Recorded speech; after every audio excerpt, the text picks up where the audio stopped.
Good evening, everyone.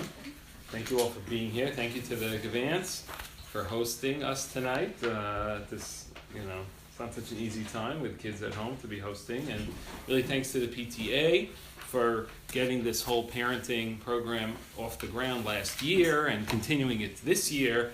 It's really such an exciting, so exciting that our school is involved in that, and for asking me to participate in presenting something about Pesach. Before I begin, a special acknowledgement. If you notice, it says on the bottom, everyone should have a packet. It says on the bottom, much of this workshop is based on the work and ideas of Mrs. Sharon Richter. So Sharon Richter is a colleague of mine from my days at SAR in Riverdale. She actually lives in Muncie, and she did some work on the Seder that she called Seder Sparks, and we worked together on some of that. And a lot of these ideas come from the work that she did. So I want to give her full credit for that. And it's a mixture. There's things I found, things from other sources, And what I'm hoping is that tonight, I don't have the monopoly, nor does she, on any of these ideas, but that we will also share ideas I'm sure many of you have from growing up, or things you've come across at your Seder that we can all learn from. Okay, so feel free to share.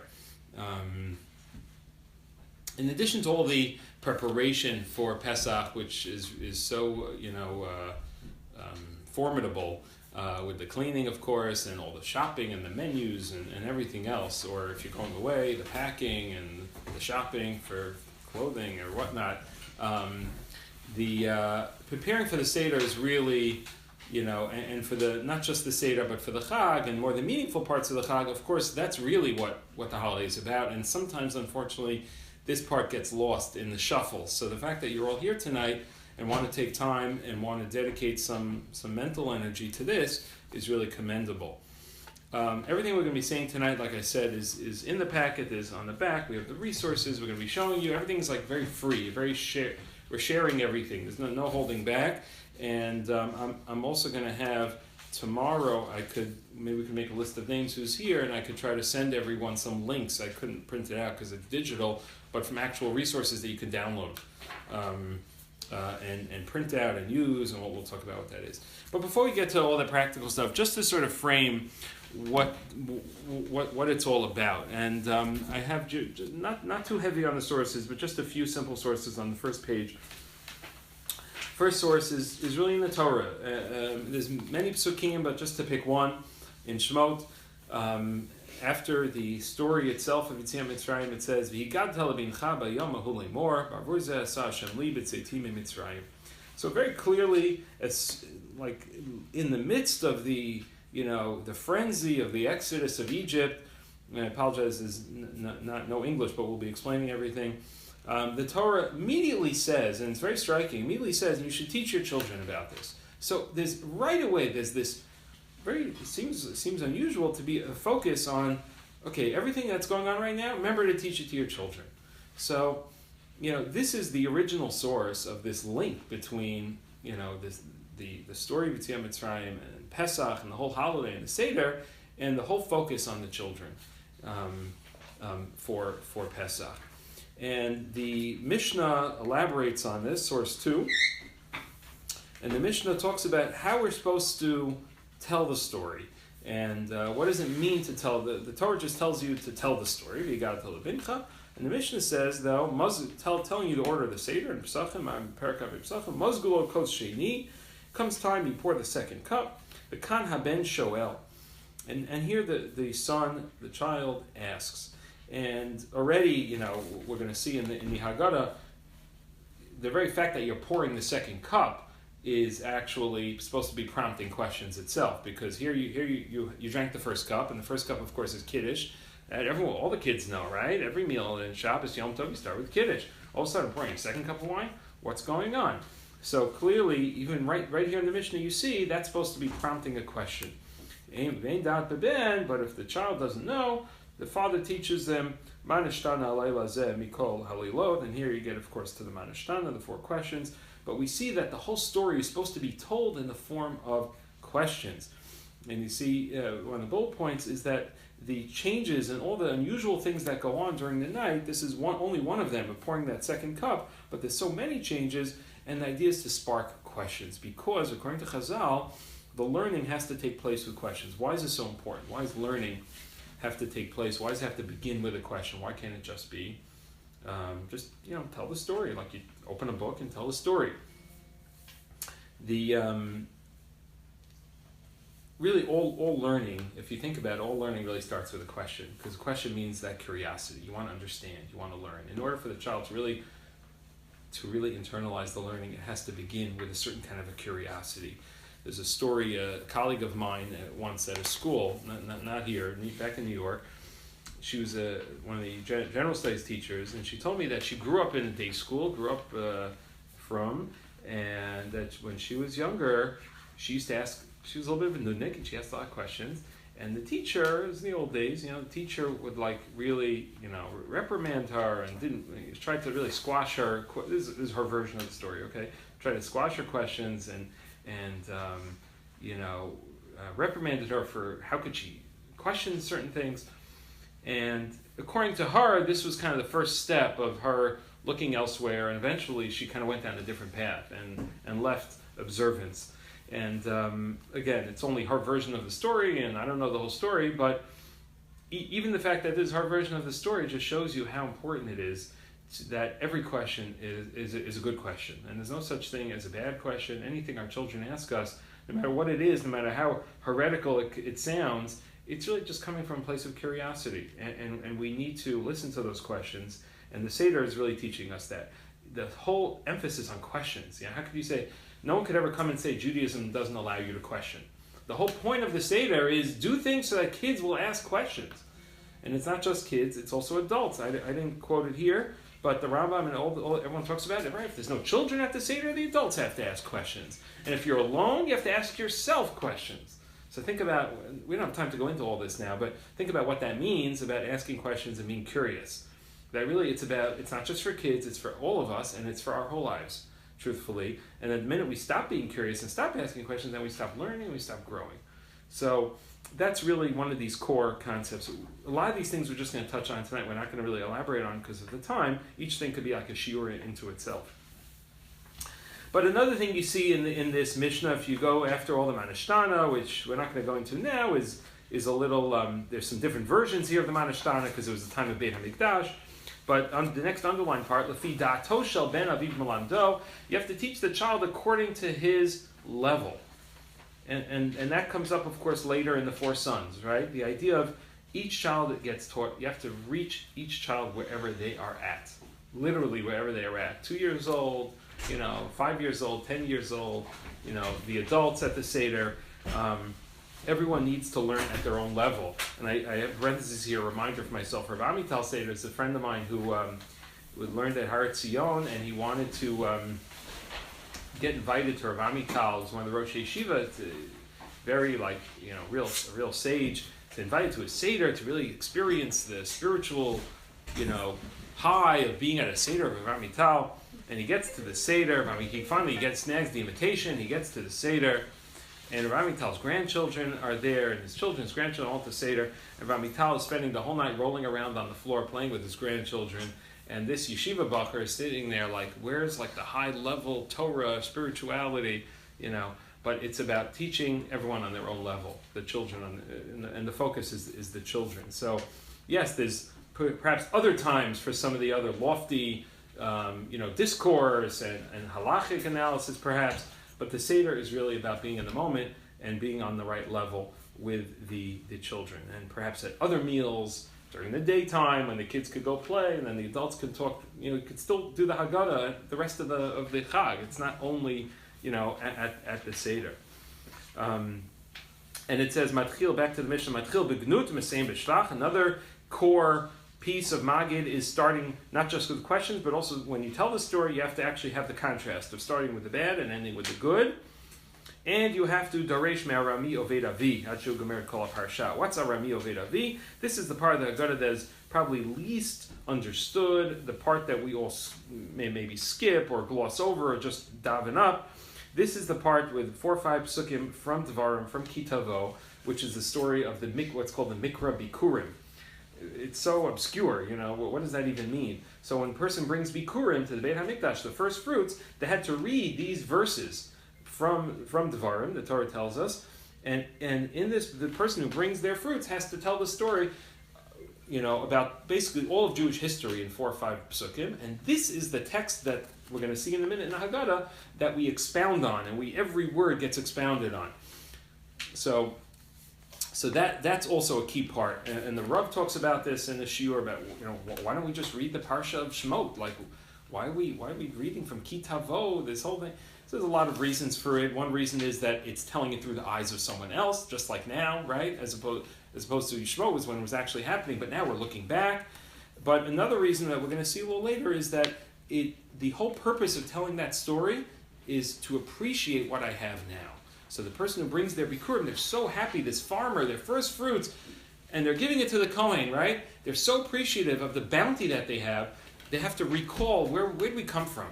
How did we get here? How did we get to this land? We started as slaves. We started our lowly beginnings, and we're telling that story. And it's leading us to a point of appreciating and thanking Hashem. And that's really one of the whole points of the whole Haggadah, we're going to see in a minute, is to praise and to thank Hashem for everything that we have.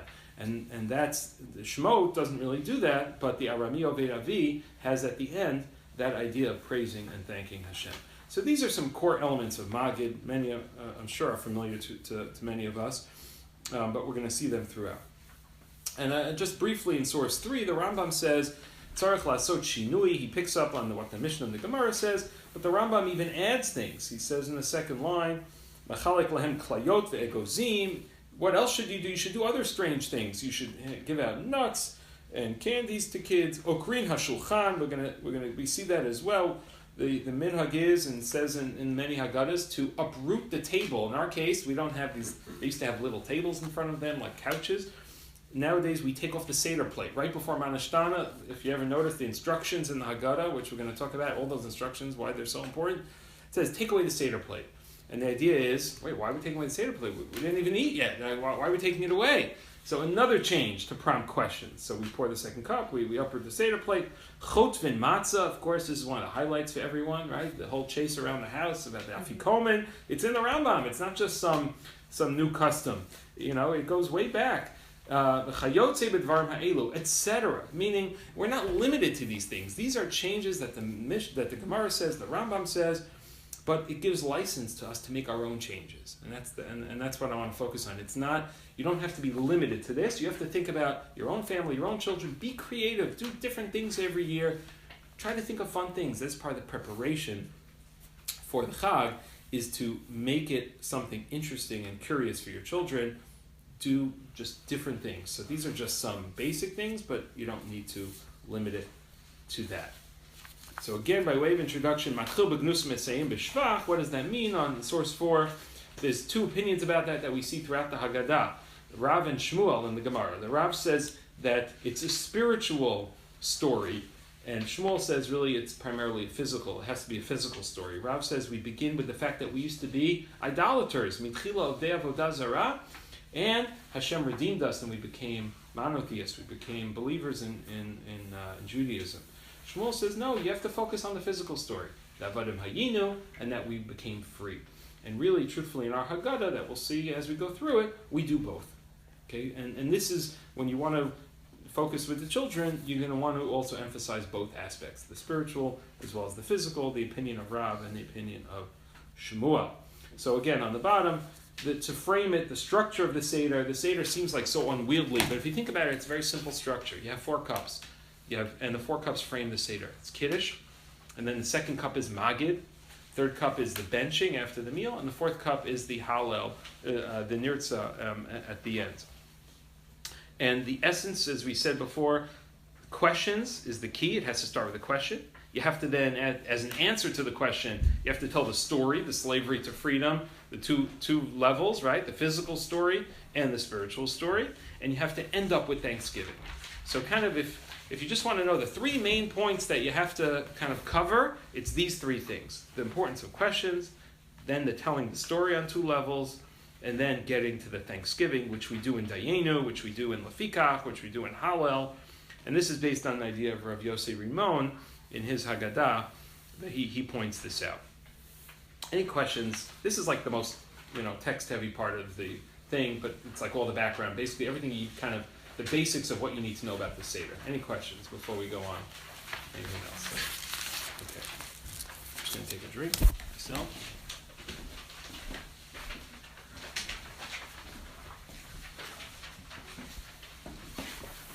Okay. Let's go to the next page. Some practical things. Preparing for the Seder.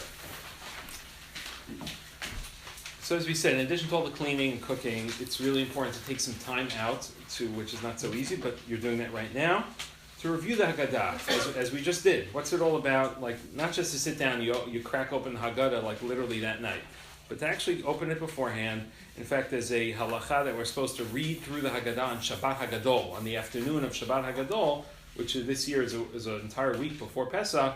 To actually sit in the afternoon, you're supposed to read through the main part of the Haggadah, and that's an idea of preparing for the Seder. Read through the story in the Chumash that we'll touch on tonight, and think about, like, what do I want to accomplish here? In addition to what the menu is going to be, in addition to all those other important things, of course, but think about, what do I really want my children to come away with here? And it should be, unique to your family also. And shopping for some props that we'll speak about soon. Building your own Magid bin or Magid bag, which I brought some samples of some of the things from our house, but I'm sure everyone will have their own.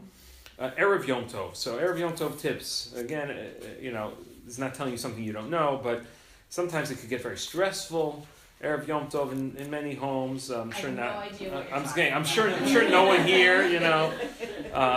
But kids really are excited, and part of the stress is from the excitement of the kids. And I remember growing up, what in my house, and everyone grinding the moror, preparing the charoset, So point number 2 is involve the kids in the preparation as much as possible. We were talking before tonight, just about chores, giving kids in general chores in the house. Erev Yom Tov is a perfect time to give them chores, even if we just want them out of our way, channel their energy to help you. Of course, set the table, prepare maybe the charoset with you, or clean the morah leaves, or make place cards if you're having guests, you're having people, or even if it's just your family, make place cards with decorate them in some way. By the way, it's a great idea. Also, you could print out tons of coloring sheets from the internet. I don't have any links for that. It's very easy to find though. Just Pesach color. Kids love to color. It keeps them quiet, and they could hang them up around the room. They're decorating the house, for Pesach. Preparing some of the games that we'll talk about later. Creating a skit perhaps about one of the themes. There's so many things going on here. Just pick any theme and have them prepare a skit, and they'll present it at the Seder. And you'll see as we go through the night, there's so many things for them to do Erev Yom Tov. Of course, make sure there's food for them to eat, because that's usually a source of people, myself included, get cranky when we don't have food. So, it's hard. You can't have matzah. What can you eat? All of a sudden it's like a panic sets in, like, oh, I can't eat anything. And, so there's plenty of foods. Of course, we can't eat, so make sure there's things for people to eat. Because the Seder is very late, especially this year with the clock change, very, very late. So you're not really going to eat until late, 10 o'clock earliest probably. Organize the props for the Seder. Oh, really? That's funny. That's a way of merging the holidays. Any other favorite Erev Pesach foods? Yeah, Susie Fishbein, the kosher by design for Pesach. There's a crumb cake that's non-gebrats, and now I think this year I need to make 2 because we like it so much. Wow, that is. It's a really good one. That sounds awesome.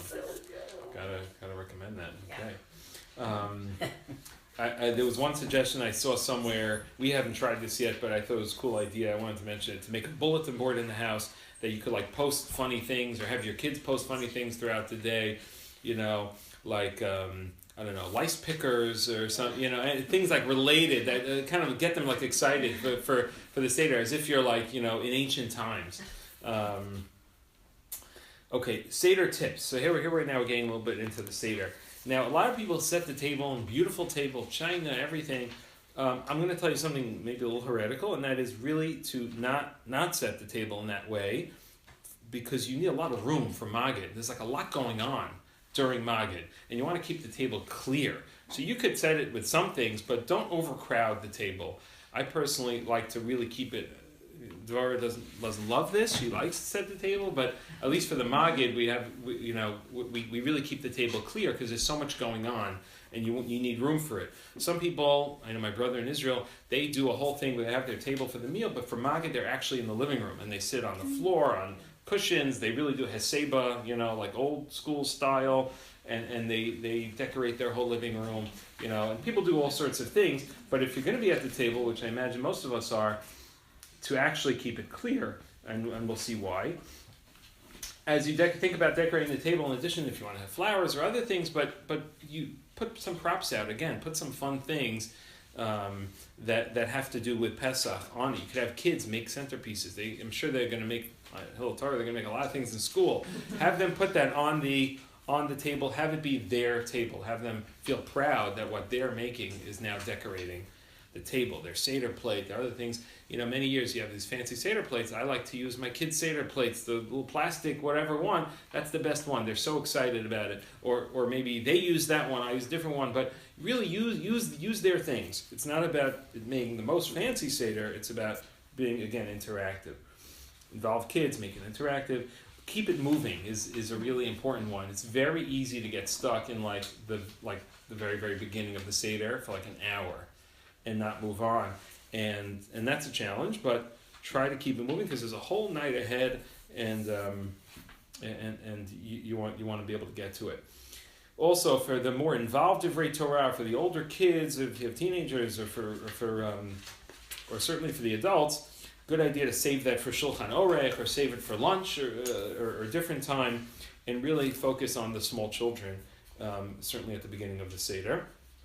Also, because we are in Galut here, we have two Sederim. Don't use it all the first night. Save some for the second night. And a lot of the things we're talking about, you don't have to do it all in one night. You could literally, the second night could be a little bit hard. I mean, the younger kids might go to sleep already before the Seder the second night.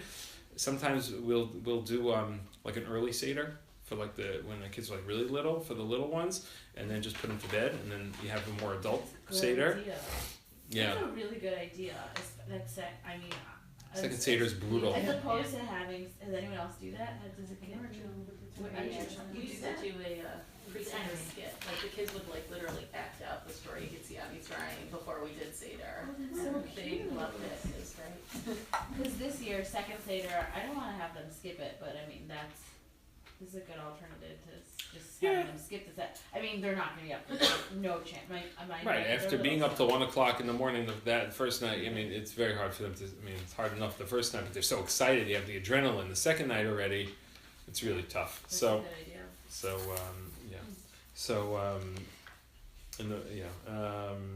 Be inclusive of everyone, even adults. A lot of things we're going to be talking about are fun for everyone, okay? Adults, we kind of think of it more as we have to be all serious about it, but it's okay if it's fun.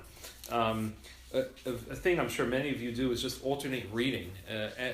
For the actual text part, first of all, the kids really like to read out loud, and you'd be impressed actually with the Hebrew.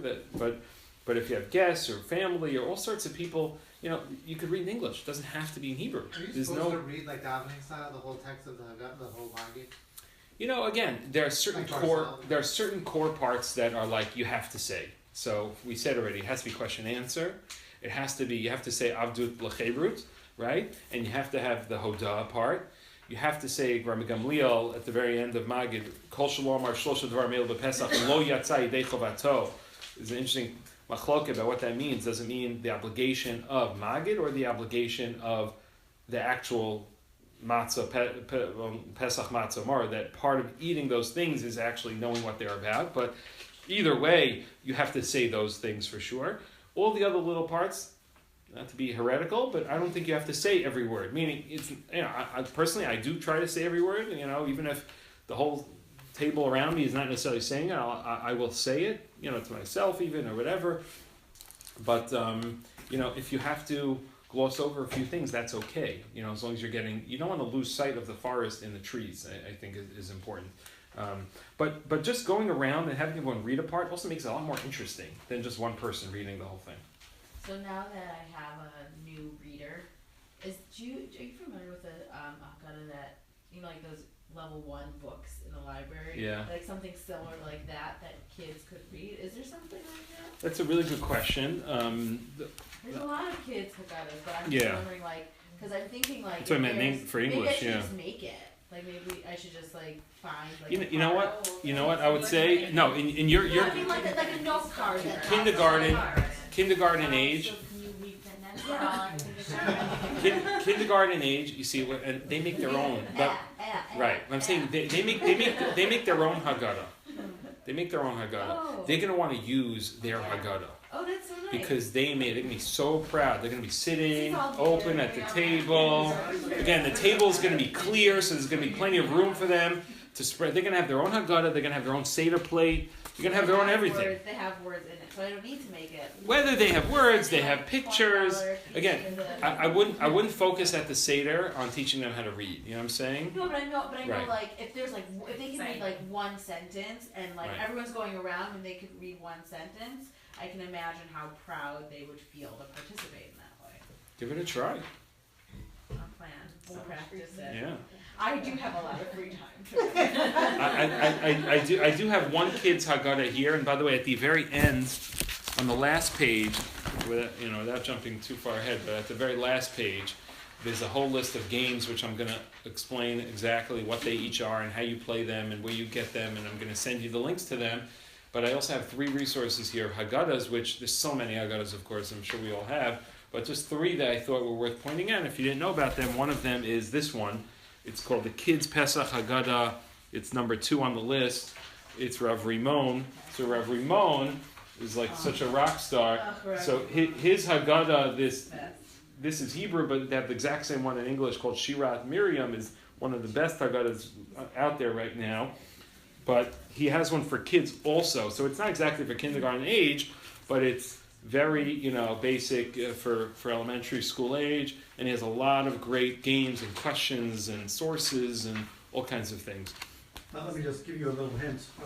We go around the table in our house, everybody has a paragraph, but if you tell your kid ahead of time that your kid's going to get paragraph whatever, and your kid then can prepare it ahead of time, he's going to definitely look like a rock star at the table because he's going to know what to do it, and he's going to be prepared, and you're going to feel great. No, we're not. That's an awesome idea. I love that idea. We're not there yet. No, well, that's on the kindergarten. But if you're even seriously, if it's like second grade level, or whatever it is, the words are not familiar to them, so they definitely need to prepare it beforehand.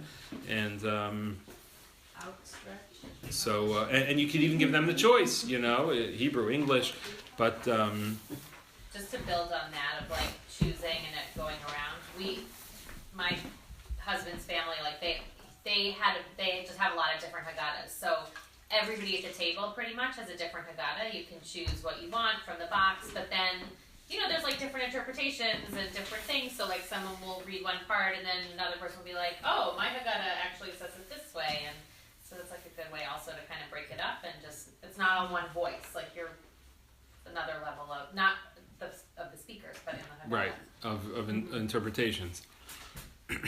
Let's see. I'm back on page 2. So I'm a big fan of this, having an incentive for all people at the Seder, not only children, to ask questions, because we talked about the importance of spurring questions. That's clearly a main theme both in the Mishnah and the Gemara and all the Mefarshim. So we give out prizes for asking questions, but it can't be too big because it gets a lot. So chocolate chips or something. One year we bought these little lentils, from Hungarian, and we're giving them out. And then, eating them, and it's wow, these are really good. And we look, and it's they're dairy. So that was it for that. So we had to get the bittersweet chocolate chips, and that was good too. It was before we ate the meat, but still, it was not what we planned. So, but planning it out. Some people give out tickets, and then you can cash it in for prizes. But the idea that literally whatever you ask a question, great, you get a little something. If it's too big, then it gets too much. My father-in-law, does Zadie box, and he literally puts his face on Love it. Love on it. these, and my kids, he puts his face on Monopoly money.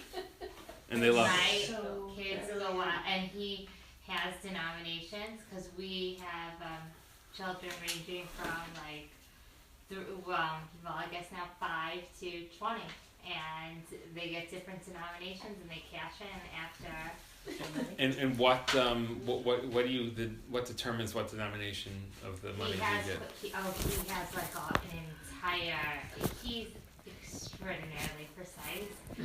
So he has questions based on level, and He determines how good of a yes, question it is. Okay. How good of a question it is, and then he also rates questions. I mean, there's a lot that goes into it, Okay. but Zadie rocks. That's So it's our awesome. turn this year, so this is what we're up against. Hence why. That's right. Okay, that's it. We're gonna do it. We're gonna show Zadie. Well, no, like 2 years when they were little, I had them dress up in costumes, and they said this year, that's like maybe Zachary would like it, but we're not gonna like it. Well, You they- should see we're all in full Egyptian costume the entire Seder with That's like, awesome. headdresses and things. That is No, awesome. no one else? No, I didn't do it this year. I think, yeah, I'm gonna order. Amazon order the Yeah, the yeah, Amazon. I got order the Moses and I Pharaoh. got Pharaoh. Yeah. Yeah, Amazon is your best friend at the Seder Yeah. for sure. The and then you give the kids something like a bowl or whatever to hold it in. Second to last thing is don't worry if the wine spills. It's if maybe because it's going to spill. There's a beautiful piece here in and one of the other Haggadahs I wanted to mention is the Hartman Haggadah. Has anyone ever seen this Haggadah? That's what I'm saying. Yeah, it's just a phenomenal resource. And there's a second one. This is the Leader's Guide, but you don't even need the Leader's Guide. Leader's Guide is like very heavy on text. This has so much in it, and it's great for like interesting readings and poems and questions and so pictures and very accessible. He has this cute thing about wine-stained heirlooms, like that's part of the experience. So embrace it because it's going to happen. Another thing is bingo. So this is a cute thing that we've done in the past. I personally don't usually do it at the Seder, but there's like a matzah bingo, and that's one of the bingo cards I printed and laminated. So we use this for other meals, truthfully, because there's already too much going on at the Seder. But and what's one of the things I'm going to send you is a link to bingo cards that you can print out. And I laminated that years ago, and we still have it, So that could be something at the Seder as things come up at the Seder. I don't know, yachatz, matzah. Okay, there's a thing for matzah. Everyone put your thing on there. So that could be like a whole side thing going on if you need something like that. Hey, Rabbi Linzer, are there any, what are the restrictions as far as the shtick this year with it being on Shabbos? Is that, That's a good question. like the fake money and the, Yeah. I didn't grow up religious, so I'm not saying I'm like super. Yeah. I just wanted. Yeah, I don't know. I don't know offhand, really. Is it an issue or should I just? You're not buying anything, you're delaying gratification. Okay. Yeah, So exactly. you can still do like the fake, give out the fake money. Yeah, I would think so. Like you could still, you could still play like Monopoly, for example, on Shabbos. Monopoly is the perfect Shabbos game because it takes forever.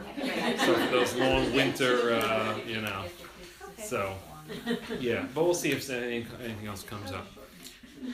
Any other suggestions or additions to that? I have a little fall situation. Right, you have to wait for Shabbos to be over, so you can't always start. have to wait. But the first night also you can't start. But the second day you can't start preparing until so late. That's why it's. So you gotta you can't even start preparing until Shabbos is over. The first Seder, at least you prepare beforehand, but you can't make Kiddush until nightfall. You can't have the Arba Koso until the nightfall. So you really need to wait till 8, whatever it is. You can't make early Shabbos, You can't. That's part of the problem because it's Ba'erev Tochel Matzot. You have to do it at night. So technically, if you do, you could technically start early and then you have to drink the kos again. like you can make kiddush early. I mean, you wouldn't do this, but you know, if you like, when I was in Russia, I led a Seder once in Babrusk, Russia. It was a very stressful experience. I mean, a fascinating experience, but whatever. We were scheduled, and all these people were coming early, like at 6 o'clock, and Seder it was like still light out, and like what were we gonna do with them? So we had to like start early, whatever, and then like I ran into the kitchen, just like did everything, like you said about reading the Haggadah. I read the Haggadah in 3 minutes basically for myself, you know, to be Yotzei. But so if you're in situations, you could, but if in Skokie, you know whatever, you would start. You really can't start until after whenever Shabbos would be over. Do you have any recommendations for, like, for example, at our farm we have like a very old generation also, where like Aaron's grandmother's in her 80s, my Saka's in her 90s, so like sometimes they don't really like all the shtick with the kids. Any suggestions for that? How to balance it? That's a good question. I would maybe think of how to get them involved with the kids somehow. Meaning make them part of it. Give them a job. The grandma books. Give them a job, you know, and as we go through, you know, they could be in charge of giving something out. They could, there's things where we're going to talk about later where you dress someone up like Paro. This is, I think you could probably get this at Party City or something. It's a classic, you know, so you could give that to one of the grandparents, you know, make them part of it. Usually they'll enjoy, you know, seeing the grandchildren enjoy, but it's hard to know. Every case is different, but yeah. But you know, as we're going through it, let's all try to help the Gavans come up with ideas for how to involve the grandparents in the Seder. Okay, so now if you turn to page 3, what I did was I reprinted the text of the Haggadah. We're not going to go through, as Aaron said, we're not going to go through every word at all. We're just going to kind of skim through and highlight a few kind of tips and ideas throughout the Seder. And again, as you've been doing until now, I'm sure people here have all kinds of things that they've done or they've seen or they've thought of or you just thought of right now, and please share them. Okay. So of course start with singing the parts of the Kadesh Orchatz is a big highlight. Start with Kiddush, and remember again, Kiddush is your regular Kiddush, but it's also your first kos. So it's not only the leader who has the kos, you know, and it's a little confusing for the kids at first. Every person has a kos, and the kids should have their own kos, and of course grape juice.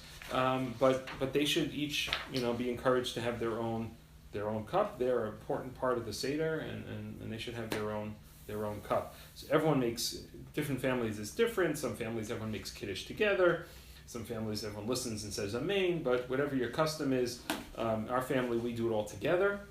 So that way the kids learn the tune, the special Yom Tov tune of Kiddush, and then the second night of the Seder you add that part at the end about where it says the Bori Miori Haresh. You actually incorporate Havdalah into the Kiddush, which is a very unusual experience called Yak Nahaz. Yain Kiddush Ner Havdalah Zman, that's the order. The Haggadah tells you what to do, you don't have to memorize it. And then of course you end with Shechianu, and then you drink, and of course you lean. And you know, it's good to remind everyone before you start Kiddush that they're supposed to lean, because once you make Kiddush you're not supposed to talk until you drink. And everyone could bring a pillow from their bedroom or whatever, even though, you know, the chlokes, whether kids have to lean, don't have to lean, you know, I think in many homes that's part of the experience, right? Everyone takes the pillow and sets themselves up, and that could all be done before Yom Tov. Then you get to Orchatz and Karpas. Again, we're not going through every, this isn't like all your Seder Divrei Torah right now, but the Gemara even says the reason for Karpas is, as we said before, is a shinui. It's something unusual. Here we make Kiddush. Usually, what do we do after Kiddush? We go wash, right? All of a sudden, we're having some dipping, something, you know, what's going on here? So the whole idea of the Karpas is a shinui. Why do we wash for it? We're not going into that now. But, you know what? As we saw in the Rambam, add your own shinui here. Again, serve everyone dessert or something. Like I say, serve sherbet or something, you know? Is there kazayas or something? So interesting. So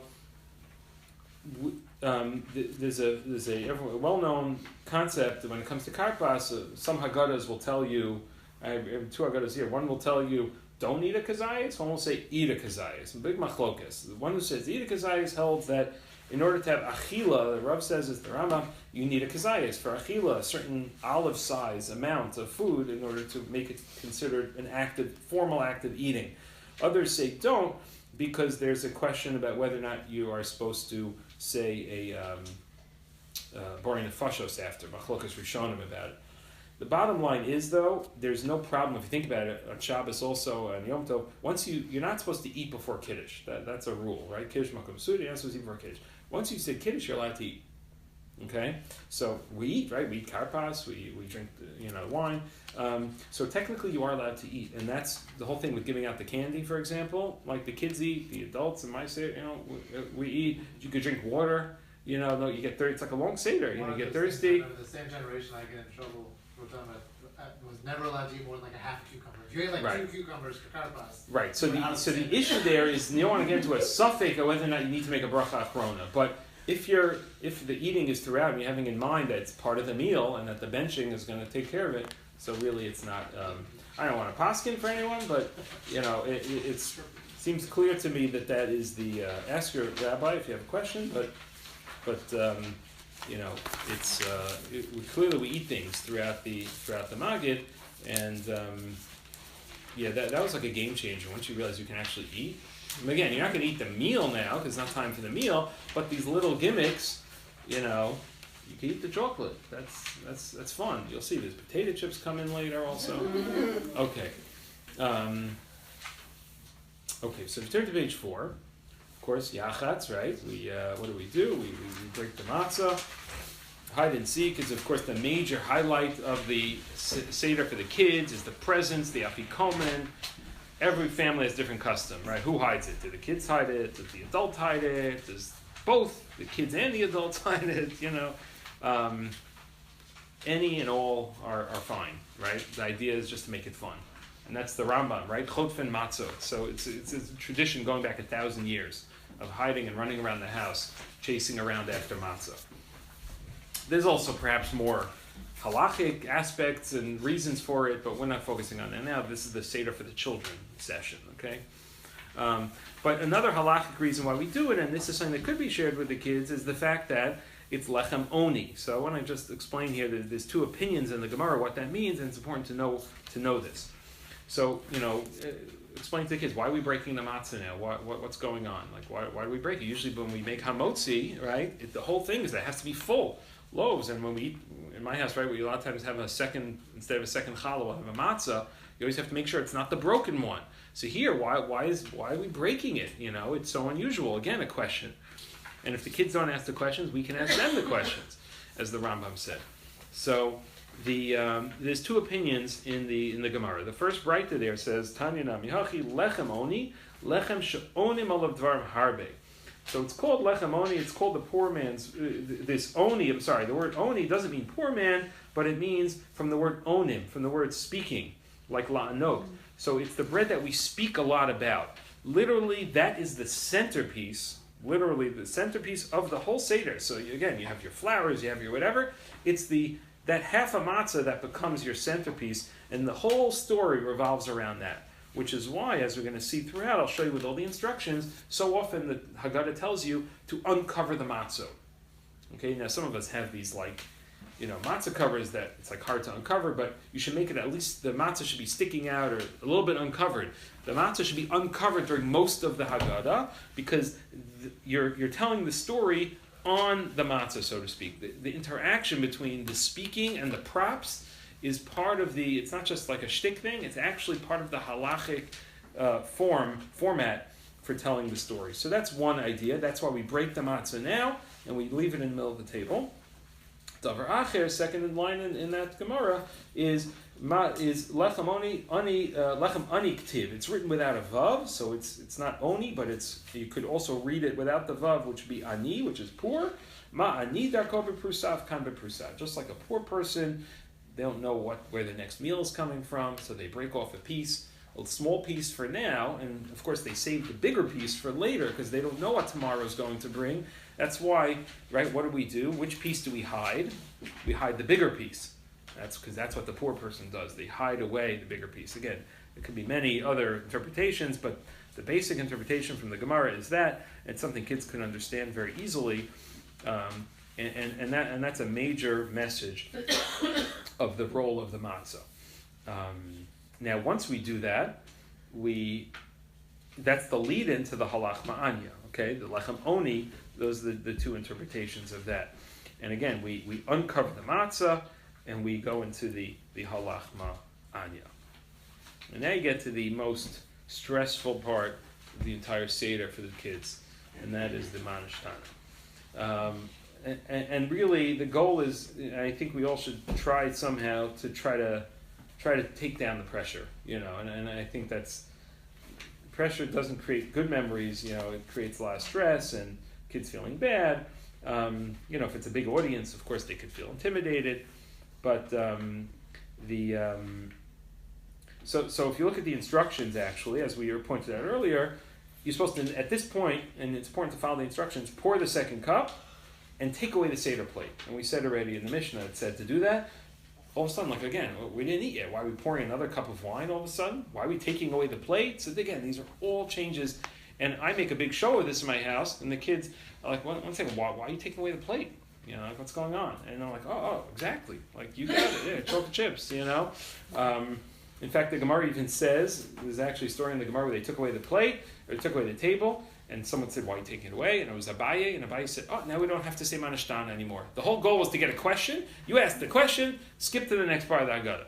I don't think it's going to fly. The kids have been practicing manashtana for months already. So again, try not to make it pressured, and again, the idea of the importance of questions, not only the manashtana, but really any questions. Anyone want to share anything what they do in their house with manashtana and how they handle it? By the way, you could do that with manashtana. You can have the youngest and the oldest say the manashtana. We did grandma said in Yiddish. There you go. All the kids do it. Everyone does it together. No, everyone does it one at a time. Everyone does it one at a time. Everyone gets a turn. Everyone's been working on it. Everyone gets a chance. Right. This way also, if someone doesn't do it, it's like, okay, because you hear it 12 times. Right, yeah. We have shy kids, it's usually just a group sing. All the adults, the grandparents, we just all sing it together because everyone's too shy to do it themselves. That's it. And it's fine. It's totally fine. I was a shy kid and I was always the youngest for a while. And so all the youngest of so my uncle that was the youngest. Everyone did it together like that. All the youngest did it together. Right. Whoever was the youngest in the family, didn't matter if you were 85 Right. or 4, but everyone did it together. I like that, it's very cute. It's like a hybrid approach. Okay. So moving along. So the next part, it's nice when the Seder can move so quickly, right? The next part is on top of page 5. Although my notes about it are on the bottom of page 4. But the next part is Avadim Hayinu. So again, after the halach ma'anya, again the focus on the matzah and on inviting the guests, which we didn't talk about at all right now, but I'm sure people will be talking about that. And then, of course, the manashtana, all the different coming attractions of what we're going to be doing differently this night. Now you get into Avodim Yinu. What is Avodim Yinu? So we said before, the main answer to the question is the story. Which story? So you had Rav and Shmuel, right? So Rav said the spiritual story, and Shmuel said the physical story. So Avodim Yinu is the answer according to Shmuel, who says it's me'avdut l'cherut, is physical slavery and freedom. So realize halachically what's going on here. There's a lot that could be done here. You could talk about it here. You could talk about it later. A lot of things to focus on slavery. You could have, some people have these props. They have, talk about props before. You could get, either kids could make or you could buy mini pyramids and decorate the table at this point with pyramids. Or maybe you have that set up before Yom Tov on the table. You could have little workers. If you have little figures, toys, you could put them out and they're the workers.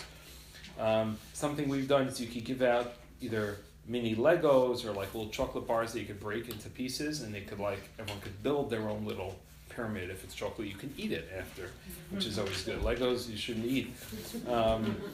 And Legos is good, by the way. I remember some years we did that because then, certain kids, like they're not going to stay focused the whole time. It gives them something to do. While everyone else is going on, they got their Legos, and they're very happy with the Legos, and that's okay. You know, they're not driving you crazy. You know, that's a good thing. You could read a testimonial from what it feels like. The Hartman Haggadah has some really interesting articles and like readings and poems, you know, again, for maybe an older crowd, but it's okay also to take a minute to do something for a little older people, the older crowd as well, something about slavery. But again, you don't want to get stuck here, but this is the key part of where you're answering the question of we were slaves and we became free. That's kind of like the basic answer to why we're here and what this whole thing is about.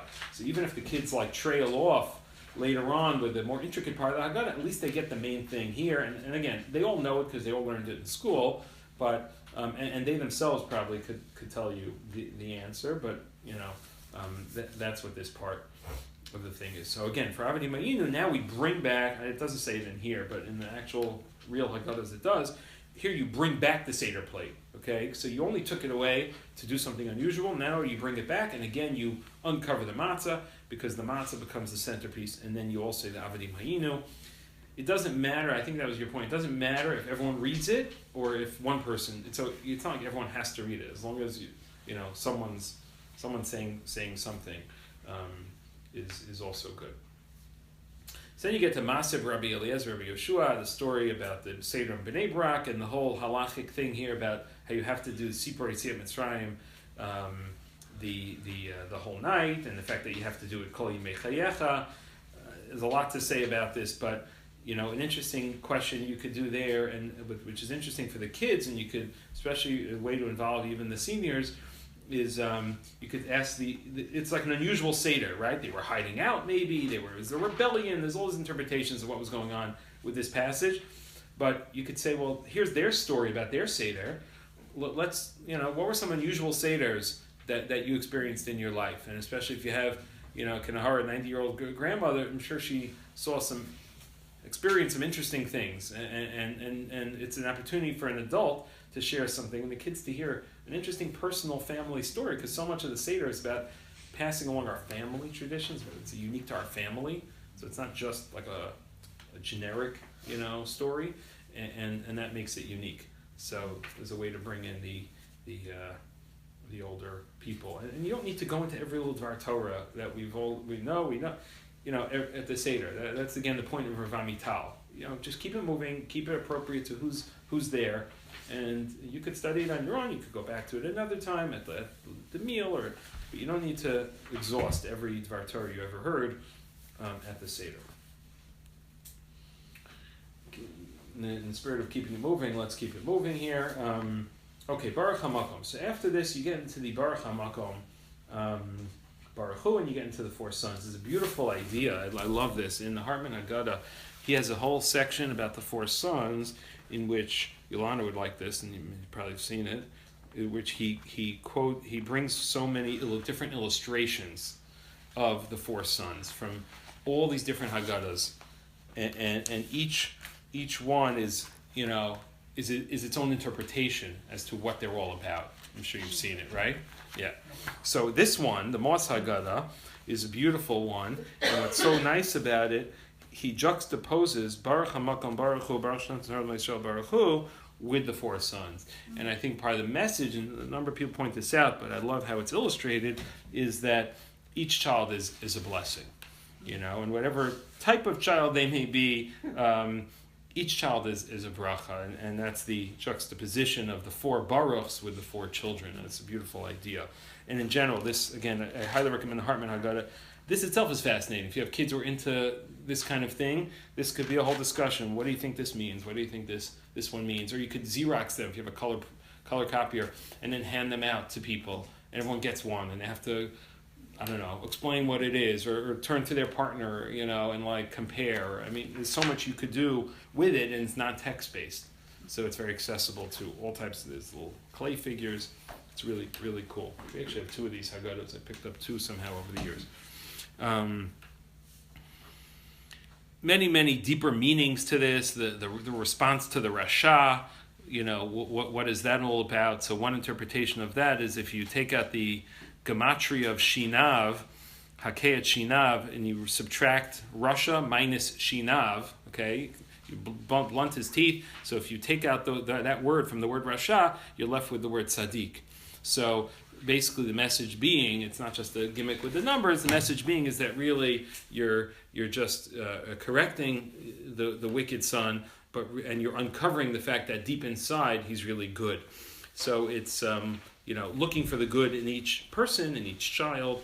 The Sfas Emes has a beautiful idea that he says it's not just 4 different sons, but it's 4 sons within each person has these different aspects. We each have those aspects to us. You could go on and on. I mean, it's really one of the best parts, brilliant parts of the whole Haggadah. And you could act it out, different voices. I'm sure people have done different things. Anyone have any other kind of ideas to share about the 4 sons? Of what they've done with it or how they've used it? You could, of course, talk about which of your children at that point you think aligns with each son, and see how that goes. But that's for the adult part after the kids go to sleep.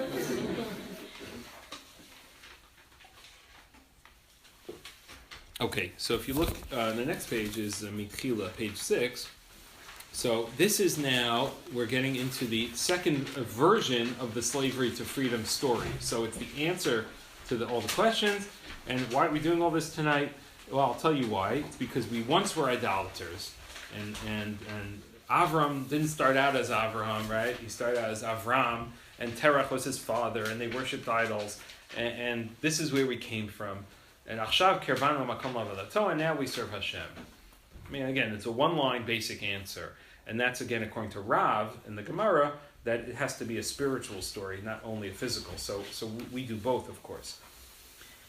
This is a beautiful time, to go into. Hartman, in the Hartman Haggadah, page 75, he has a whole beautiful thing about this. He quotes the Medrash in English. The whole Medrash about, the Torah doesn't really tell us this, but how did Avram get to be Avram, and the way he worked in his father's idol shop, right? And he, it's an amazing story. The kids know it. You could share. They could tell it to you. If not, you could share it with them. And of course, it's a great thing to act out. If the kids, you could get this Haggadah as Yurax's story and have the kids act it out. How he broke the idols and what he told his father. You could do make it like a news show where there's like an interview. And by the way, this is one of the props. I've got my props bag here. One of the props is this. Oh, I once got these from Amazon. They're so cheap, and the kids blew them up, and then they're like these little microphones. So you could use them for so many things, okay? So, but if you're doing like an interview, so this is like, the prop for the interview, and one person could be Terach. How do you feel about your son, breaking the idols and going off? Or anyone in the story. You could interview Avram, you could be a reporter on the scene, It's just like so crazy and fun and a good break in the action. So you could use those microphones for that. Anything with props the kids get excited about. Okay, Berchush Gadol. So here also, again, if you're moving along, when they left Mitzrayim, they left Berchush Gadol. So Berchush Gadol, kids love stuff, and we like to give out all kinds of, or throw it around the table, all kinds of Berchush Gadol. So we bring out like jewels. You could give out. What else do we have here? Everyone wears the necklaces. We have a lot of girls. We have girls. No, but this is like, it's like treasure. It's kind of shiny. You could give out baseball cards. You could, anything basically. Gum. So here one year, I think I gave out toy cars. Boys, right? I gave out toy cars. Basically, you look on Amazon, you see what's on sale, and you just buy it. And collect all the cards. or go to the base. Well, no, but it has to be different. And this is a Moses figure I once picked up somewhere that goes on the table at some point, and see if the kids notice it. It's really good, actually, right? Even though it's interesting, they can talk about why is Moshe's name not in Haggadah, but we talk about Moshe. Okay. But Rechush Gadol is great. Come up with something and say, look, they got Rechush Gadol here. Now is our Rechush Gadol, and you hand it out. And they just love getting prizes, like random prizes. It's so great. They don't even have to find the Afikomen to get it. Okay, so now you're getting into the Hishamda. So here, interesting, the instructions in the Haggadah tell you, Hishamda, usually we pick up the cup for Hishamda. So at that point, you actually have to cover the matzah. So there's this inverse relationship between the cup and the matzah, right? So it's the same thing like every week when we make Kiddush. We cover the challah. It's the same thing when we make Kiddush. We hold up the cup for Kiddush, we cover the challah. Same thing. Every time in the Haggadah, the matzah is always supposed to be out there because that's the lechem she'onim el dvarim harbe. But whenever you pick up the cup, you got to cover the matzah. Is this like, they can't be in the spotlight at the same time. So we cover the matzah, we pick up the kos, and we do the Vehisha Amda, which of course speaks about how it's not only, and this is really getting to the key part, it's not only some ancient story, but it's very much relevant to today, and unfortunately even all the anti-Semitism and this idea of trying to destroy the Jews, it wasn't just then, but it continued throughout history. And here it's really, again, age appropriate of course, but if they're very young, you might not want to go into this, but again, older kids, you could go into it. You could, when I was growing up, the big thing was the Russian Jewry was the big focus then, but now, unfortunately, there are other things we could focus on, and you could bring those in. Is Rev Rimon has the very famous reading, the Mark Twain had, about how the Jews are survived them all. So he quotes it. He has a quote of it here, nice in English, in the kids Haggadah for the Rimon kids Haggadah. So again, it's a little more for older kids, but it's or for adults, truthfully. But it's what's the secret of the Jews' immortality? How'd they outlive all the enemies? You know what I'm talking about, right? Everyone's seen that, yeah. So. But that's a key part because it's making the whole story relevant. Okay, so now we're getting into, like I said, this is the more like hard, obscure part of the Haggadah. This is the Medrash part of the Haggadah. So the Rav speaks about that, the importance of Medrash, of learning one thing from another, but here's where we get to the Mikra Bikurim, where we quote these 4 or 5 sukkim, and we are darshaning each one. So you have the Arami Ovid Avi, and each word gets expounded upon. So it's very easy just to gloss over it, but you could also pick out different themes. So for example, I'm just giving you one thing here. It says, Paro lo gazar el al azcharim, contrasting Paro and Lavan. Okay, so you can talk about the deeper meaning of that, but just the idea of the decree of Paro, of to throw the children into the Nile, right? So again, that's just not you don't need to go into the intricacies. You could just talk about that part of the story, and what happened. The Jews were living in Egypt, and then the Pharaoh, he didn't know Yosef, right? And what did he do? And he made this decree because they told him there was going to be a baby born who was going to take the Jews out. And then you could talk about the Shifra and Pua. I mean, there's so much to talk about, of course. So like I said, split it up between the Sedarim. A cute thing, and we once did this, is we made puppets. And we did this as an example for something you could do Erev Chag. You could have the kids prepare the puppets, either whatever kind of puppets you want. Paper bags, little popsicle sticks, socks. I mean, any and all. You could just take puppets from your house, set it up. But then you could tell the story of Shifra and Pua through puppets, for example. And talk about the values of Shifra and Pua and who they were, Yocheved and Miriam, etc. So it's a way to bring in the basic story. You don't need to feel like you're trapped or limited to the text of the Haggadah, which is a little bit more obscure for everyone, truthfully, not just kids.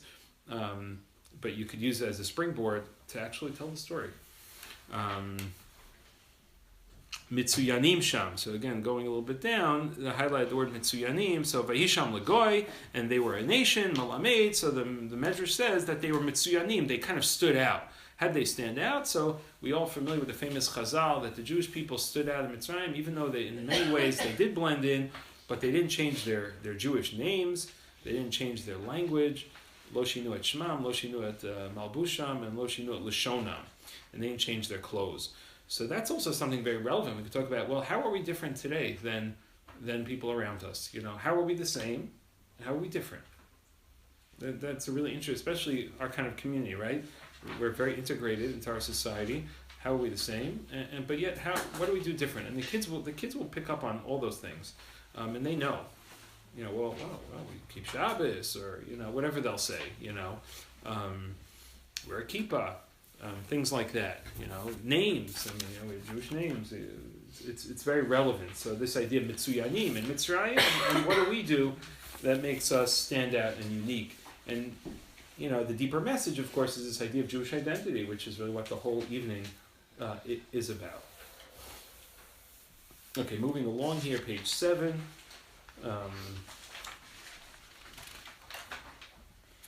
You're giving out potato sticks So, straw. So page 7. So sarei misim and befarech. So sarei misim, you're talking about how they added these taskmasters. You could add more workers to the table. You could add figurines. There's like endless what you could do.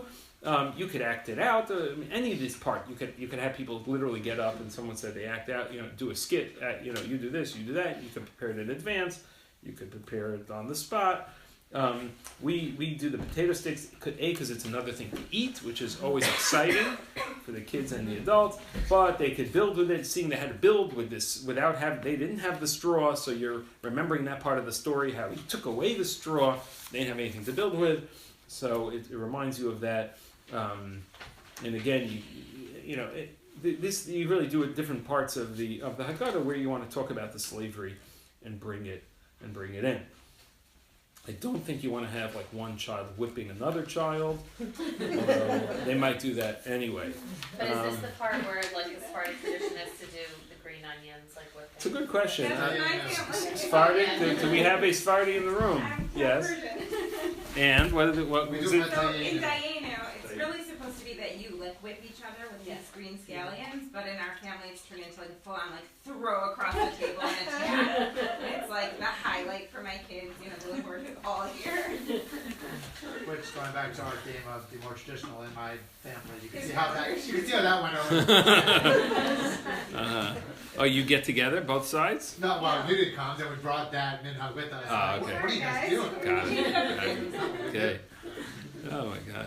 So the again here is the theme Prishut Derech Eretz and Kolei Bnei Lod HaYorah Tashlichu. So very exciting. Kids love this, especially if you have girls. They have all the dolls, so they pack one up into a basket and bring out Moshe in the basket here, right? They couldn't tell the story of how Moshe was born and what happened and how he went to Bat Paro, etc. That's always very exciting. A little stroller, a little whatever kind of baby toys you have in the house. They could all become part of the Seder.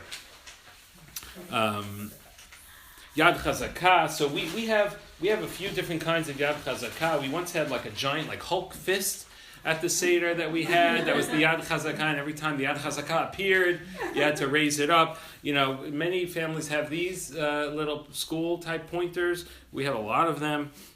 So this becomes, a prop for the Yad Chazakah. There's also a lot of parts of the Seder where you have to point to things, which I don't know if we got to that yet, but this, helps you point, and you can also hit people with it. So it's another weapon, which is good. Okay, so page 8. The mateh, you could talk about with the mateh. You could talk about. By the way, Zroa Netuya. Again, anytime it says that you could lift up your pointer or your Hulk fist or your boxing glove or whatever funny prop you want. And Zeh Mateh, you could talk about the mateh. You could have an example of a mateh. If you have the Moshe figurine, you have a mateh here. And you could have, I didn't bring with me, but everyone, if you have toy animals, you could put out the snakes on the table and talk about how the mateh turned into the snake, swallowed up the other ones, and you could go on and with that. And if you have like some of those wooden snakes, they could be like stiff and wiggly at the same time. Like that's like a really good one if you have those for this particular part. Okay. But now, of course, you're getting into the makot, which is like the major prop, focus of the whole Haggadah. So you don't want to spend too much time, again, depending on your audience, you don't want to get too bogged down because you want to get to the makot and you want to kind of get through Magid where everyone's still engaged. So just some lessons of the Makot I kind of point out here. It's very relevant. We all talk about Paro and why didn't he let the people go and all these Makot. Just the idea of how easy it is, not just Paro, but all of us, we get stuck sometimes in destructive behaviors, and it's sometimes hard to get out. So there's a lesson for each of us in kind of what happened in Mitzrayim with the Makot. And also, a beautiful idea that Hartman elaborates on in his Haggadah is the custom that we all do with spilling off pinky, finger, different, or with a spoon if you're so sanitary, spilling off for each plague. It's the idea of celebrating freedom, but we're not celebrating the death of the Egyptians. We're celebrating our own freedom. So the idea of B'nafol oivachal tismach, which is a very nice message as well. And kind of how do we balance the two? How do we celebrate, but we're not celebrating their destruction at the same time? So kids could understand that.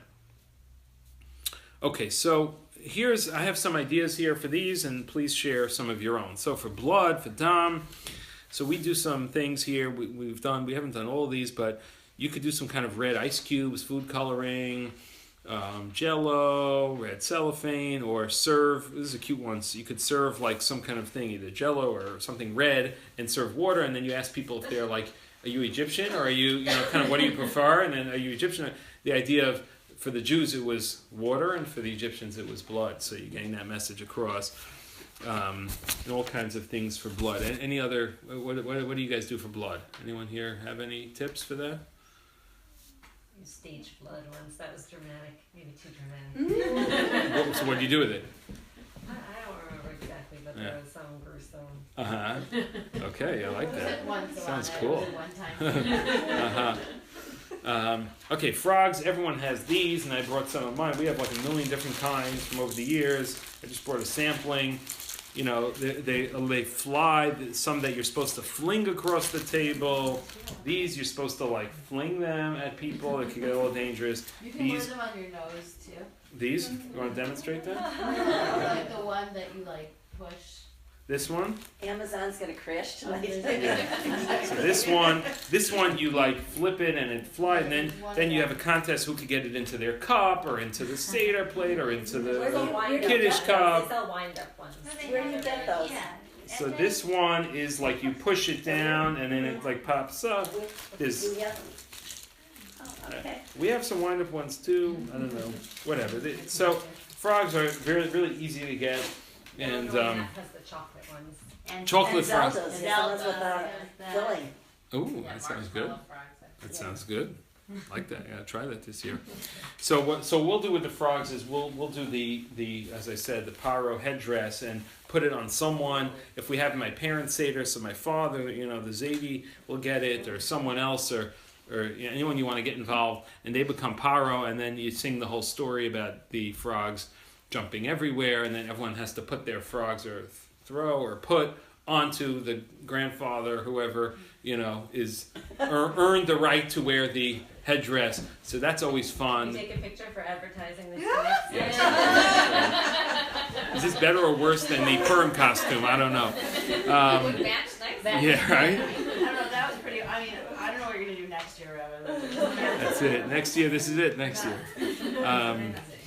So here's another Haggadah I want to highlight for you. Really cool. So this is another, it's one of the ones on the list.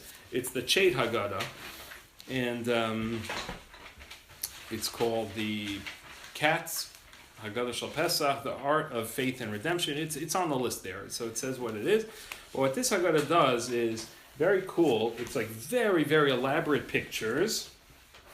And it's it could be a little bit like too graphic, truthfully, but in the back there are footnotes that it's based on all these like very detailed and obscure midrashim. So, for example, I just want to show you this example with the frogs.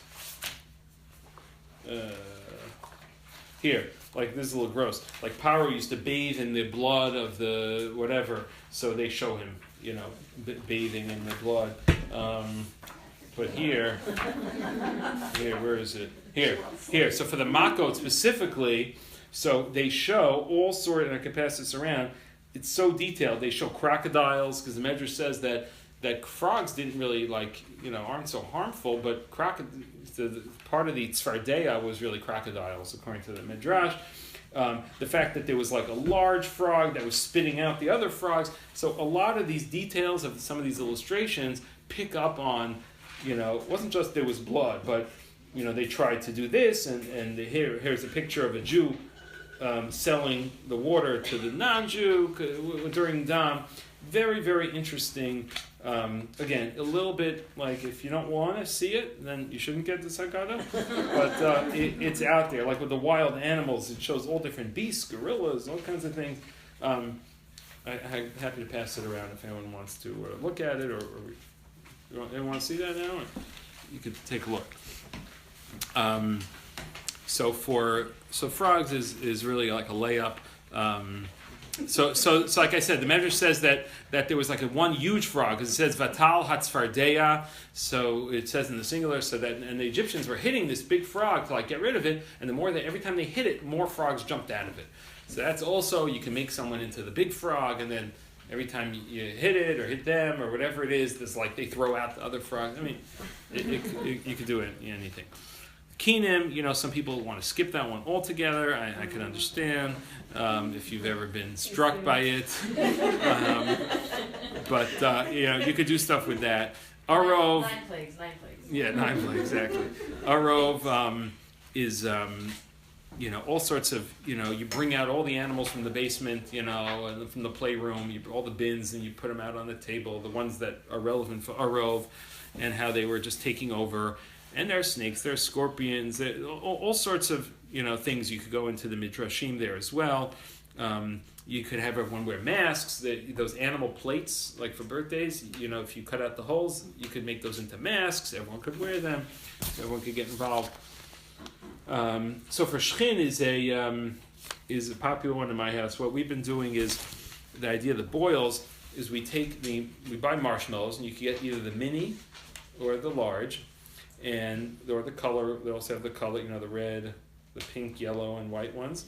And you have to be open to this. You rip the marshmallow in half, and you stick it on your face and exposed body parts, and that becomes the boils, and blisters, and then you eat them. So the kids love it. And it's, again, very tactile. But, it's not for everyone. Barad, so again, the idea of the barad was fire inside of the hail. So it's the idea of the nes betoch nes, that Rashi points out there. So a cute thing to do, you could borrow some of the things from the dam, or you could do is cute, you could take those little mini mandarin orange slices in the can, and you could put them in an ice cube tray, in water, and then it becomes like a little fire inside hail. And you could serve that, and everyone, again, could eat that or put it in their drink or whatever. Oh, right, all of it. Ping pong balls. Ping pong balls. My mom threw a huge bag of them onto the table. It's like everyone buys them. That's a good one. Yeah.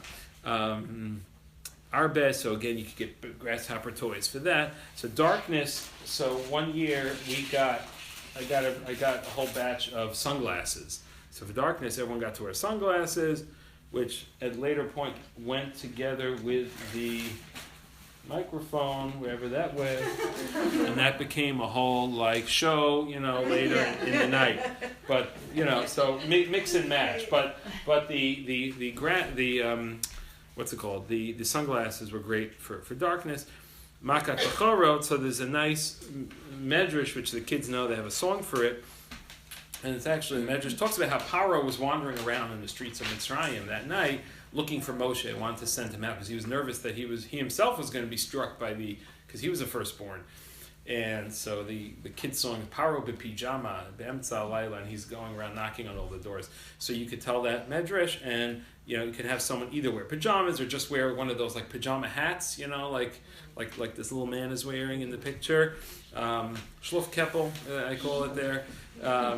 It's again a cute thing, a fun thing. All these things the kids will just be like, what is going on here?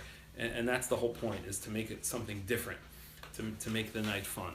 and to have an opportunity to tell those stories. Can I just ask a question? So do you do like dumb and then you like do a whole thing and then you like dip again for a day and you do a whole thing, or like how do you like what's really the logistics? That's a good question. Trying to remember what we do. Either we do that, or we'll just do the dance. We'll sing it, or there's all these different tunes. We'll either before or after, and it'll be before, and then we'll like, okay, now we did that part. Now we do all the crazy things for each one.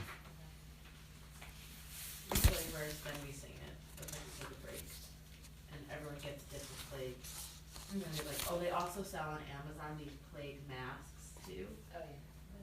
There's a lot of like pre-made kits now for some of this Yeah. stuff. And Yeah, like, finger puppets. there's like 10 masks, and they're like all decorated, and then you wear the mask, and you get stuff with it. That's like the finger puppets we have. Right. I think I've seen finger puppets also, which is good. But any of this stuff, again, so part of it, like you want it to be like a surprise for the kids, but truthfully, as the kids get older, they could prepare some of this stuff. You want to maybe keep something as a surprise, but it's just as much fun. It doesn't have to be a surprise. Just as much fun if they themselves are involved in getting it ready, or each one has something else, and that's what keeps them busy and out of your hair, Erev Yom Tov, as well. Okay, now you get to all the calculations of how many makot, and then page 10 is Dayenu, which is really, as we said before, like the main focus of the whole Seder is the idea of Hakarat HaTov. And everyone says, how could it be that it would have been enough to take us out of Mitzrayim, but what about all the other things? How could it be Dayenu? How could you say each thing would have been enough? It would not have been enough. It's like the most famous Dayenu question. And the most basic answer, I think the true answer is, it's not that it would have been enough, but it would have been enough to acknowledge and appreciate. Meaning each thing, yeah, you're right, it would not have been sufficient. We still needed to get the Torah and all those, get to Eretz Yisrael, but each thing in itself should be acknowledged and appreciated. And it's the idea of so many things in life we take for granted, especially the smaller things in life. And the message of Dayenu is really to acknowledge even the small things in life. And that's a very relevant message. You could talk about how Yehudi, the word Yehudi itself, Yehuda, comes, right, the name, Leah gave Yehuda the name Yehuda, from Apam Oded Hashem. Yehuda means to thank, to be appreciative, and that's really, as Jews, our essence is appreciating Hashem and all the people in our lives, and attitude of gratitude. And perhaps here it's a time where you could go around the table and people could say something that they are thankful for or grateful for, or something nice about other people at the table that they're appreciative for, and that really kind of brings home the whole point of telling this whole story, is to appreciate what we have. Okay, now we're getting into the final stretch, and that is Pesach Matzah Moror. So we said before, this is like the kind of the core, and here you could take out your pointer again, and you could point, because you're supposed to point to the different things on the table as you talk about the matzah. You talk about, and the kids know, even without going through the text, why do we eat matzah? Why do we eat moror? The Haggadah says it, but the kids can say it just as well. And then on page 11, you get to B'chol Dor V'Dor, which is the idea of making it personal. So the words are bolded. The Haggadah shifts from telling you a story from way back, similar to V'Hishamda, saying Kilu Hu Yatsa Mitzrayim, that you have to see it as if you yourself left Egypt. So not literally left Egypt, although again, the dressing up like an Egyptian or doing the skit is all great, but you also have to make it more modern and saying these messages apply to me in a contemporary way as well. And then again here, Lefikach, usually we pick up the cup. So again, we pick up the cup, it says there, Yechase HaMatzot. Again, so whenever you pick up the cup, you cover the matzot. Okay? And Lefikach, because of everything we just said, we have to praise and thank Hashem. And this is, like I said, the culmination of the whole Haggadah is the praising and thanking of Hashem. Shira Chadasha. Different customs. Some people hold the cup throughout the whole first part of Hallel here, and if you do, then you keep the matzah covered. Some people put the cup down, in which case you would uncover the matzah, depending on your custom. Then you say the first two paragraphs of Hallel, which is called Hallel HaMitzri, right? It says, Avdei Hashem, we became servants of Hashem. And the second paragraph, B'tzeit Yisrael miMitzrayim. Literally, this night, this Hallel, this is like the real Hallel. Whenever we say it on Rosh Chodesh or Yom Tov, it's just like a copy from the Seder night, but the actual Hallel was written for the night of the Seder. This is like when it left Mitzrayim, and we're singing, and we're so appreciative. And then we take the kos, and we cover the matzah, and we pick up the kos, and we say Asher Ga'alanu, which is the bracha on the redemption, and then we drink the second kos, and that is the end of the Magid portion. This is where this part ends, but obviously you can do anything you want the whole rest of the night and in other things. I want to take just a few minutes. I know it's a little bit late, but a few minutes. Yes, a sheet around, by the way. You want our That would be emails? great. If you want, yeah. I mean, if you're a parent in the school, chances I have your email, and I probably have, but you could add it there, and I'll send you all the sources. Well, you have this, but I could send you the links. For like the. If you're sending out the recording, maybe you can send it with the links to everybody. Sure. The only thing is that some of the I have to see some of the links. I'm not sure how public they're like. I guess I don't know. I have to see if I can. If I can, I will. Okay. So the let me explain what these games are. Bingo is obviously self-explanatory, and by the way, you don't need my bingo cards. You can make your own bingo cards. Any of this. There's no right or wrong way to do it. You can just write your name truthfully if you're a parent. Fatigue of what is going on here. So what's taboo? So I brought a lot of my games here. So taboo. Anyone here know what taboo is? It's a great game, and I'm going to email you cards that you could print out. So I did this, and I made these cards and I laminated them. So we use them, and it's basically here taboo is where you have to guess the word, but without one person is giving clues to the other person, but you can't use the most obvious words as clues. So here, slavery, or here, karpas. You can't say potato, carrot, dip, salt water, or kara, so you have to do other ways of, saying it. So literally there's a whole, I don't know, it must be 50 cards here, that you could print. What? Do you have that document still? No, so I actually found it. I didn't have it, and I searched, and I actually downloaded it. That's what I have to see from one of these education sites. I have to just see how public it is, but I definitely could share it with you. It's a small enough group, and I'll see if I can share it with everyone. But this is a great game.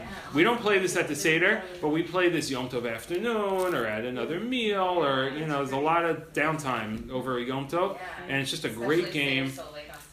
Yeah, it's really it's a really fun game, and it gets wild and fun. And there was another version of it I saw another year called Adir Hu instead of Taboo, but I don't know where I got this from truthfully at this point, and I could not find it.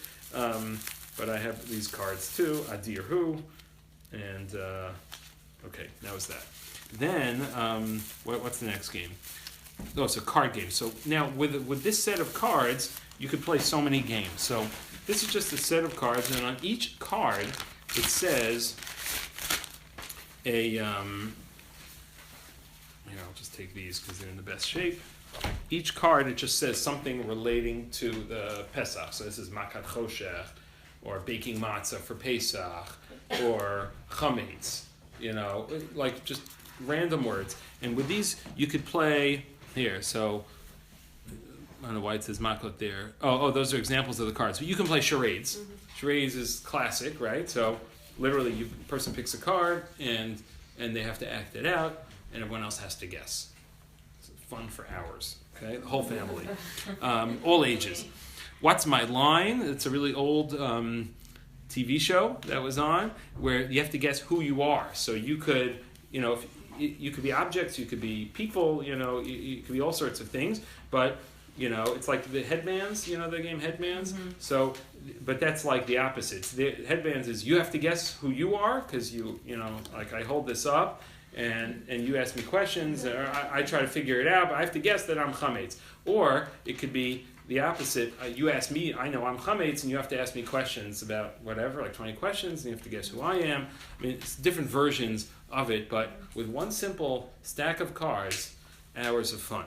We did headbands last year, and it was so much fun. Like, everyone got really into it.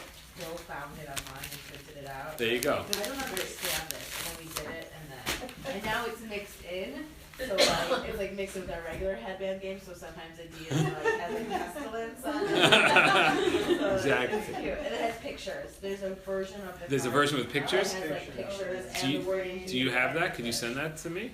And I'll include it. I mean, this is what Dover's last year. I've got it somewhere so I can find it. If you could send it, I'll include it and send it to everyone. Oh, okay. Yeah, I'll ask him. But yeah, it was really That's good fun. because then it's for the younger kids. Right, It could be the 'cause, yeah. pictures. They're like dead cow.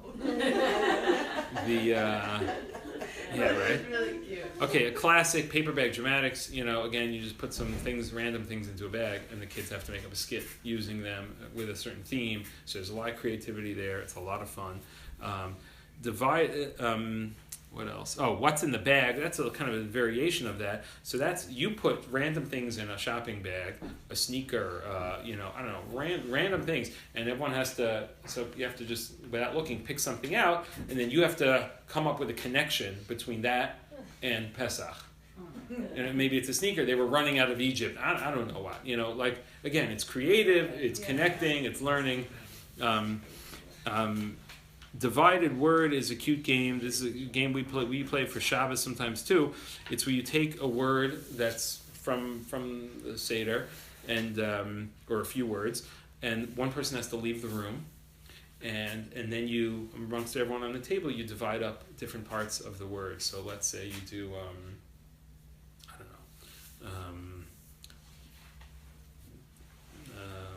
what would be something from the Seder? You could do arba kosot or something.